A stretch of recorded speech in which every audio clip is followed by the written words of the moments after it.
In a world where nothing is what it seems.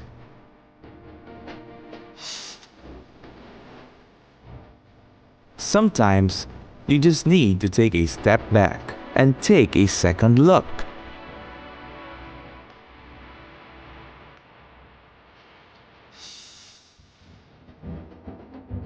Discover the weird, quaint,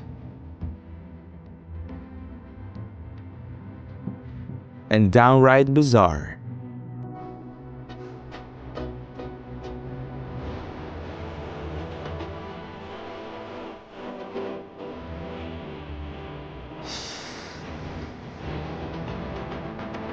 It's time to rethink. Shadowgraphy. The lights are off and the spotlight is on. That's just the right setting for this next trick. Now watch as images of animals, buildings, and even people morph out of nowhere in the shadows. No tricks, no computers, just a light source, and some creative performers behind the light. Well, that's awesome! So let's talk about shadows for a bit. See, shadows are the side effect of blocking light. Place something that will block the light source, and sure enough, it creates a shadow. But there's something else. See, light travels in a straight beam-like fashion, so it skirts the edges of the object that blocks it, which in turn creates the forms and silhouettes of the resulting shadow. You could say that playing with shadows is something that is not new. Although no one is really sure when humans first started the idea of using shadows as a form of art and performance. It's probably as old as the discovery of fire itself. Shadow play or shadow puppetry is an ancient performance art where intricately cut shadow puppets are used to perform plays. The practice has been known to be observed in more than 20 countries, mostly coming from East Asian and Southeast Asian regions. Here, check it out. Cool, huh? Then, it was in the 19th century when French entertainer Félicien Trevet developed and popularized the use of hands to create and perform with shadows. This was inspired by his interest in ancient Chinese shadow puppetry. Trevet himself performed as a magician for his act, and this is where he introduced hand gesture shadows to portray animals. He is credited to have developed the cat, elephant, and bird shadow forms. He is also known for making hand silhouettes of famous people. The performance with shadows came to be known as shadowgraphy or ombromany, and many performers and magicians began incorporating it in their acts through the next century. Now you know the concepts and history behind shadowgraphy. Let's try it out for ourselves, shall we? First, you will be needing a light source. A good bright light, such as a flashlight or LED light will do. Of course, you will need a canvas of sorts. So a clean, flat, white uncluttered wall is your best bet. If you don't have one, you can use a clean white cloth or a large white sheet of paper to serve as a screen. Now position the light and ready your canvas. Place your hands in front of the light and have a feel for the shadow. Remember, the closer you are to the light, the bigger the shadows will be. And the closer you are to the screen, the sharper the shadows will appear. Keep that in mind for practical and creative applications in performing shadowgraphy. Now let's try a few. Let's start with something easy. Open your hands and put your thumbs together. Yeah, it's a bird. Okay, now spread your fingers. Now it's a spider. Here, try this. Put one hand like so and wrap it around. And move your other hand like so. Bark bark, it's a dog. Now let's take a look at some more complex forms. See if you can figure them out. Some performers even include story elements and musical scoring, truly taking the performance to the next level.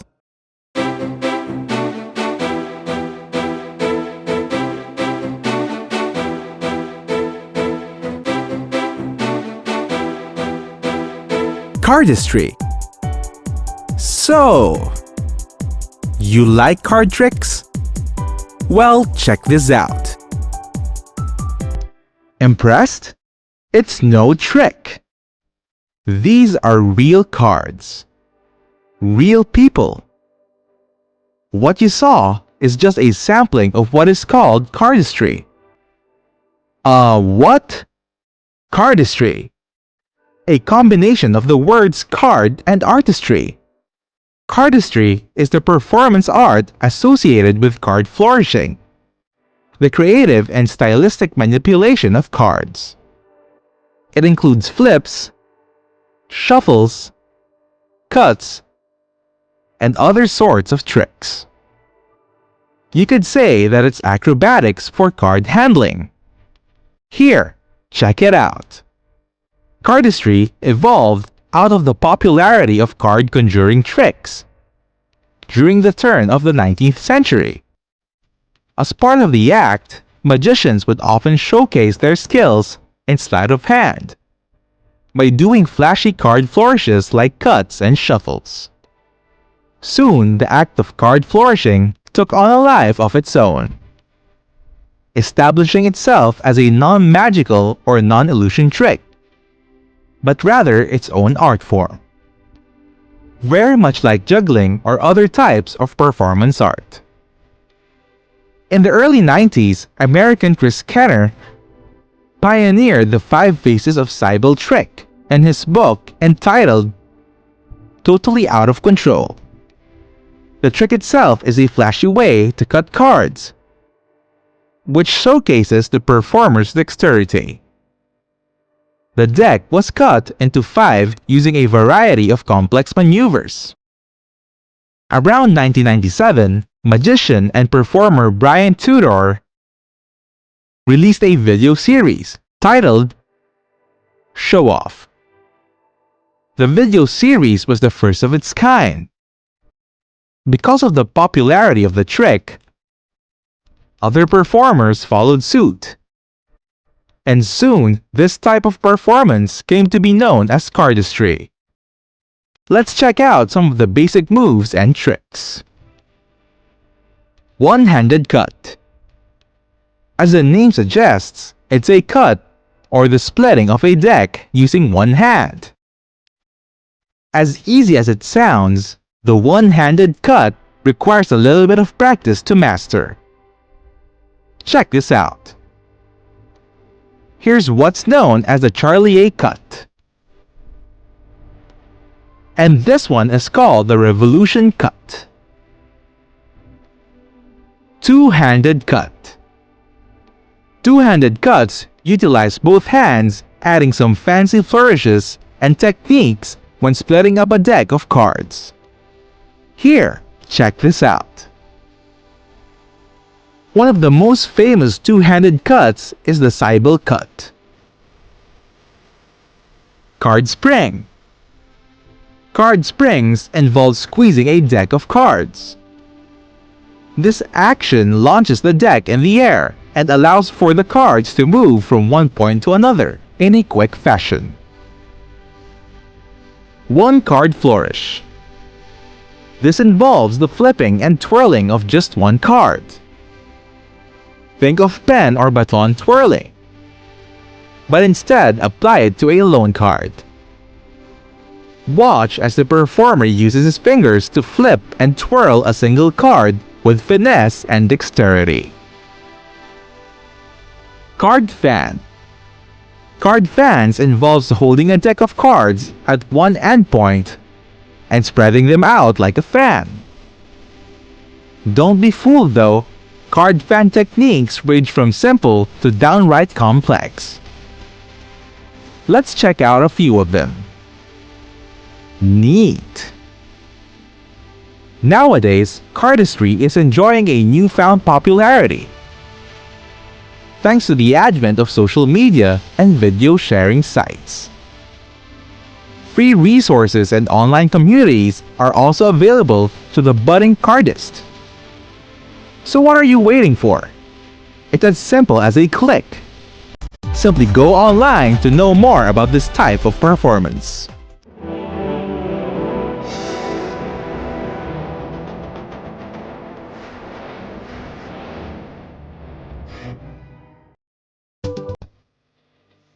Saccadic masking. So we've been talking about optical illusions. Things that when you look at, appear to be something else. A little movement, a change in color, eye tricks that you have to see to get the hang of. But for today, let's talk about an optical illusion that has something to do with not being able to see. What? You heard that right! Today, let's talk about saccadic masking. Okay, we all know that it's the eyes that are responsible for seeing. Light passes through our eyes, where it connects to a nerve and then is interpreted as an image in the brain. But here's the thing. When we move our head from side to side, the brain has to interpret everything that we see from each of the angles that we moved our head to. Sounds like a lot of work. To illustrate, try this. Okay, let's do a quick experiment. Get a video camera. You could even use your phone. Now let's say that the phone's camera is your vision. Okay, now hit record. Hold the camera at eye level. Look fast from side to side.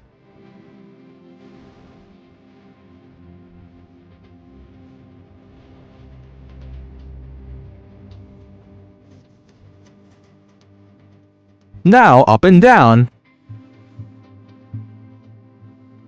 Then try looking around. Focus on one object on the left side of the room. Now quickly focus on another one in the right side of the room. Do this back and forth a few times. Now play the video back. Wouldn't you say that it's dizzying? And at fast enough speeds, it might even appear blurred. Now here's where saccadic masking comes in. A saccade is basically fast eye movement. When our eyes try to move from point A to point B, our brains process the images so that the images that we see between point A and B do not appear blurred. Because if you always see blurs when you look, you'd definitely be dizzy all the time. Saccadic masking is when our brains mask the images or blurs between the movement of the eyes from point A and point B. Our brains do this by substituting the blurs with the last stable image that we saw in our field of view. Let's take a look at the phenomena in real life. Here's a simple experiment that you can try. You'll be needing a mirror. Now, look at your face in the mirror. And focus on your right eye. After that, go ahead and focus your eyes to your left eye. Notice anything weird? As you look at the mirror, did you notice that your eyes in the reflection didn't even move? Weird, huh? Now let's take it a step further. The stop clock illusion is one of the things you might have noticed in real life. Say for example, you're in a classroom or office. waiting for the end of the period. Take a look at the clock, specifically at the second hand. And then look at your desk. Now take a look at the clock again. And back to the desk. Suddenly, it will seem that time appears to be moving slower, to the point that the clock freezes. Well, that's saccadic masking. See, every time you focus on the desk and back to the clock, your brain tricks you in perceiving the last image that you saw, making the clock appear as if it has stopped in time. Maybe our brains are so used to the phenomenon that you actually do not notice the saccadic masking happening in real life. But think about this. Scientists estimate that in a day's worth of seeing, 40 minutes of those images you think you saw are actually masked.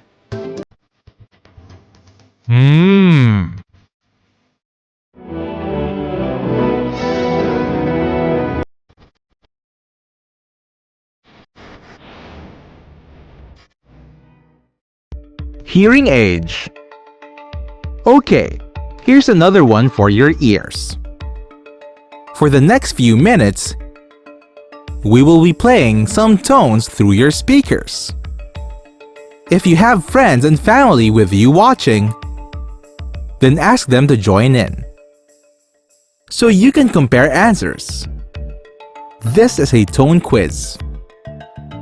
We'll be playing tones, and you'll just need to answer if you can hear them or not.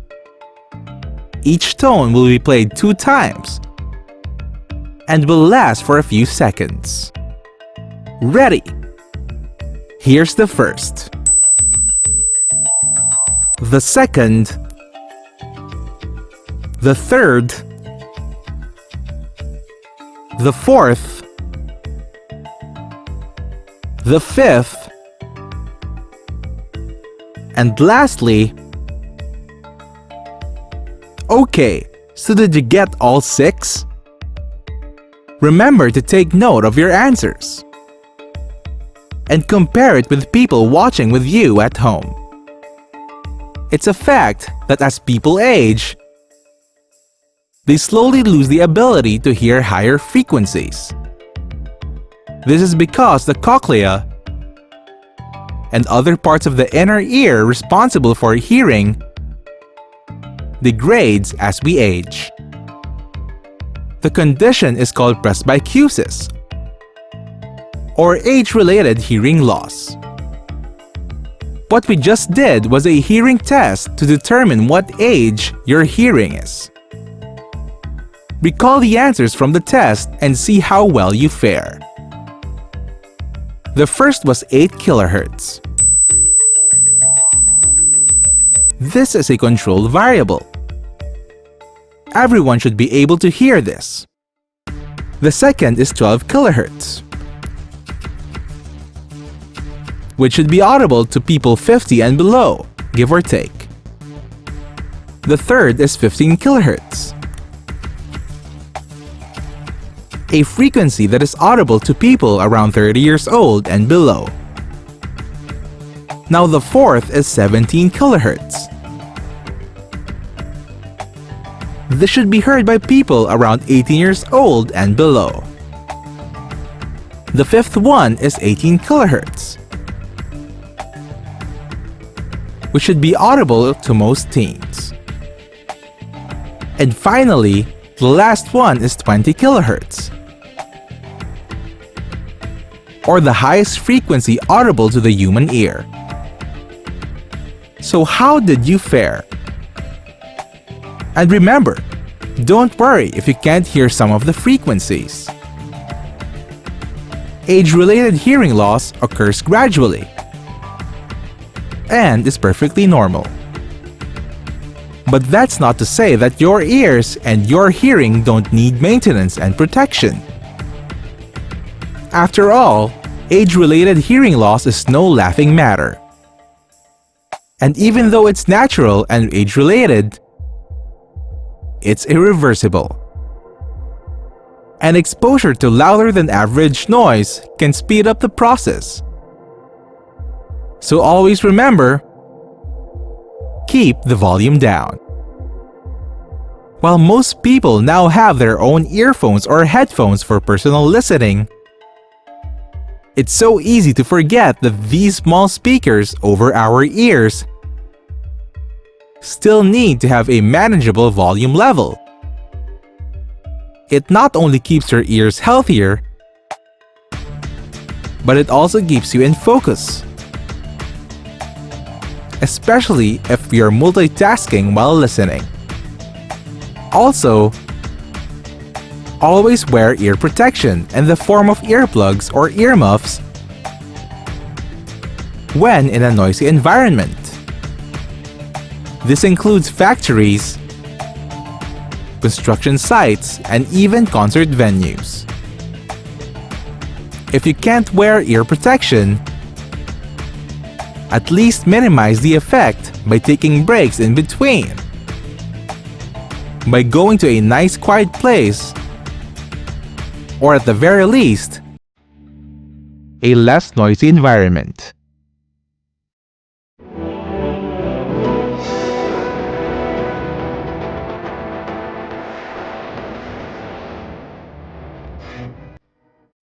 Now, this episode would not be complete without a quick discussion on some notable rethinkers. People who are responsible for giving us these mind-boggling illusions and tricks. Today's featured rethinker is Félicien Trouet. Félicien Trouet is in a sense what you could call the total performer. He did everything: magic tricks, mime, comedy, vaudeville, circus, and acrobatics. Truly, the man is a master artist and a performer. Because of his skills, Trouet was also one of the first people who made it into the film industry, garnering many performing roles in the films of the 1890s. Let's take a look at his humble beginnings. Born in 1848 in Angoulême, France, Trouet was first fascinated with performing magic tricks after his father took him to a circus when he was 7. The kid then decided that he wanted that kind of profession, so he started practicing juggling and magic tricks at a young age and performed these at school. At age 10, Trouet's father enrolled him into a seminary so as to discourage his penchant for magic and conjuring. Inside the seminary, Trouet found interest in gymnastics and acting. At age 15, Trouet decides to strike out on his own, performing for the public in the streets and cafes of France. In just a few years, people would soon come to know him as an excellent performer. Trouet became really popular in the port city of Bordeaux. This is where he would craft his signature style of performance, identified by critics as Trouetism. In 1889, he eventually took the act to the United States. It is here where he would continue to perform, then settle down for the remainder of his career. Trouet died the same year his book on shadowgraphy was published. Well, it's the end of the line for this episode. But don't worry, there will be more. Be sure to tune in next time for more tricks and illusions, as we give you another mind-boggling dose of Rethink.